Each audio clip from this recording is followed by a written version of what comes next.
तो मैं सोया तो मुझे ख्वाब में हजूर सल्लल्लाहु अलैहि वसल्लम की ज़ियारत मुबारक नसीब हुई।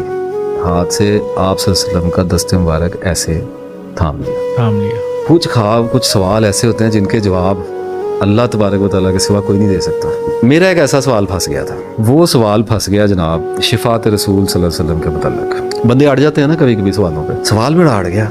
अच्छा, अड़ा भी बड़े अजीब तरीके से। वसवसा नहीं था, वहम नहीं था, शक नहीं था, एक तजस्सुस सा हो गया कि शिफात रसूल सल्लल्लाहु अलैहि वसल्लम की उम्मीद पे तो हम जी रहे हैं। अल्लाह की रहमत के बाद शिफात रसूल का तो सबसे बड़ा आसरा है हमारे पास। अब मैं सोचूं कि कैसे होगी शिफात रसूल। कुछ सवाल ऐसे आफाकी होते हैं जिनको आप हमेशा पाल भी नहीं सकते। वो थोड़ी देर के लिए आपके अंदर उतरते हैं और आपको हिलाते हैं और उड़ जाते हैं और आप कहते हैं चला गया, लेकिन वो अपनी प्यास छोड़ जाते हैं नीचे। परिंदा उड़ेगा तो मिट्टी इधर उधर हो जाएगी ना, तो वो अपना मुकाम वहाँ पे छोड़ जाते हैं। ये आएंगे दूसरे परिंदे को लेके आएंगे जवाब वाले के साथ में, क्योंकि यहाँ पे होता ही नहीं ना जिंदगी में जवाब उसका। कितनी देर तक उसको लेके फिरेंगे, पागल हो जाएगा आदमी।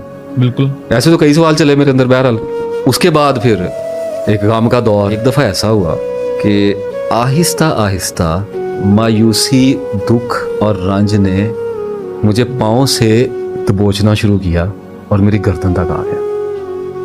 बहुत आहिस्ता आहिस्ता मुझे एक सूरत हाल में फंसाया गया और मैं उस सूरत हाल में धंसता गया और मैंने उसे निकलने के लिए बड़े हाथ पाँव मारे।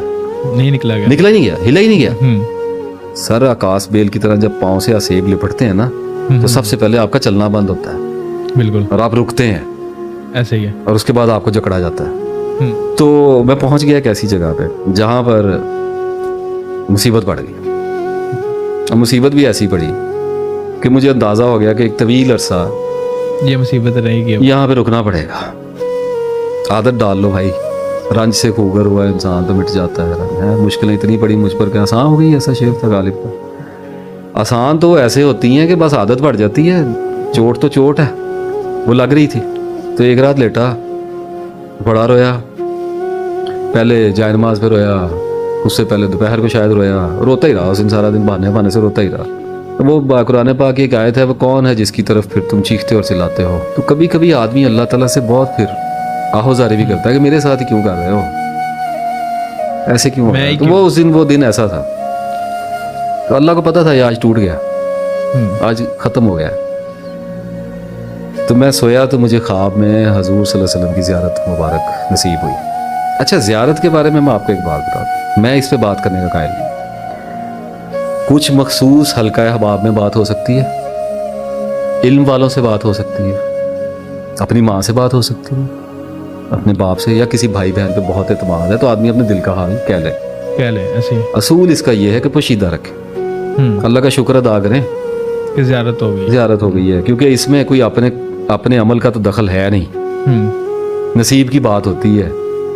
क्योंकि मैंने इस्लाम में अगर कोई लॉटरी लगती देखी है तो ज़ियारत रसूल है। बिल्कुल, सुभान अल्लाह। जिसमें कोई नहीं आपने इतना पढ़ा तो ऐसे हो गया, तो ऐसे कोई मुझे बंदा बुलाएं जी जो कहे जी इतनी बार पढ़ें तो ज़ियारत होगी। मैं कहता हूँ यार अभी वो मुराकबों वाले आ जाएंगे, वो कहेंगे हम इतनी बार पढ़ते हैं तो हो जाती है। वो तो मैं भी पता नहीं क्या क्या कुछ दिखा दूंगा। मैं एक बड़ी सीधी बात कर रहा हूँ कि एक आम आदमी है, नमाज पढ़ता है, कुरान पढ़ता है, तस्बीह करता है। अब उसके कंट्रोल में कहाँ है कि ज़ियारत तक पहुँचे जनाब। आप बादशाह से खुद मिल सकते हैं जब तक बादशाह आपको बुलाए ना। बिल्कुल। कोई पॉसिबिलिटी है नहीं, तरला ही है। सिफारिशें डलवाई जाएंगे, आवाज़ें दी जाएंगे, राब्ता किए जाएंगे। जब हुजूर की मर्जी होगी तब आपको शर्फ मिलेगा, शर्फ बाजियाबी अता होगा। बिल्कुल ऐसे। अच्छा, अब मैं ये बात इसलिए कर रहा हूँ कि ये बहुत लोगों के काम आएगी। ये वीडियो करने से पहले मैंने सोचा कि मैं ये ख्वाबों वाली वीडियो में इसको निकाल दूँ। आम तौर पे तो मुझे पता नहीं होता मैंने कहना क्या है, लेकिन एक मरकज़ी ख्याल का तो अंदाज़ा होता है। तो मेरे ज़हन में ज़ियारत रसूल सल्लल्लाहु अलैहि वसल्लम वाली बात थी, तो मैंने सोचा रहने देते हैं। लेकिन अभी ये बात करते करते जो फ्लो आया उसमें मैं ये बेहतर समझता हूँ कि मैं ये लोगों से बात कर दूँ। इसमें मेरी ज़ात को छोड़ें, मैं भी गुनाहगार हूँ, आप भी गुनाहगार। जब हजूर सल्लल्लाहु अलैहि वसल्लम ने फरमान जारी किया है कि आदम के सारे बेटे खताकार हैं, तो यहाँ पे अपनी पाकीज़गी, अपनी तकवे साबित करके हमने लेना क्या है?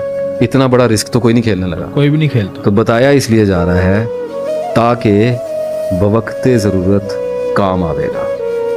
समझ आ गई बात? बिल्कुल आ गई। हुआ ये जी, आँख खुल गई। अब कैसी इब्तला के दौर से मैं निकलता हुआ ख्वाब में घुसा कि ज़माने भर के मसाइब मेरे पीछे लपक रहे थे, और खुदा खुदा करके आँख लगी और मैं एक मुकद्दस ख्वाब में दाखिल हो गया। अब जब ख्वाब का अंधेरा छटा है तो मेरे सामने क्या था? मेरे सामने एक हाथ था, एक दस्ते मुबारक था। बस यूं समझिए कि मेरी आंख किसी के पैरों में खुली। और वो कौन? बड़ा नसीब है उस वक्त, नसीब अरूज पे गया हुआ था कहीं। अल्लाह की मर्जी है, इशारा करता है इस बदनसीब का नसीब खोल दो। वो खुल के वो गया। अब वो नसीब उस वक्त अरूज पे, तो आंख खुली तो यूं समझिए जैसे किसी के घुटने मुबारक हजूर सल्लल्लाहु अलैहि वसल्लम के मतलब आप तशरीफ फरमा हैं, और मैं ज़मीन पे गिरा हुआ हूँ अपने घुटनों के बल, और मेरी आंख खुली है। तो मेरी आंख एक लम्हे में तेज़ी से ऊपर होती हुई हाथ पे आकर रुक गई। आप सल्लल्लाहु का हाथ मुबारक, दस्ते मुबारक ऐसे है, ठीक है। अच्छा, अल्लाह अकबर। अब वो जब नज़र रुकी तो क्या रुकी? एक शऊर के साथ रुकी, एक बिजली के कड़ाके के साथ रुकी कि मेरे पूरे ख्वाब में भी ज़रूरी अकल मौजूद होती है। अच्छा, ऑब्वियसली इसमें आगे नहीं जाऊंगा। अच्छा, अब वो उस वक्त एक ही अकल थी कि ये मेरे नबी का हाथ है। बस इस अकल के सिवा कौन नासिर, कौन सी दुनिया, बिल्कुल मुकम्मल तरीन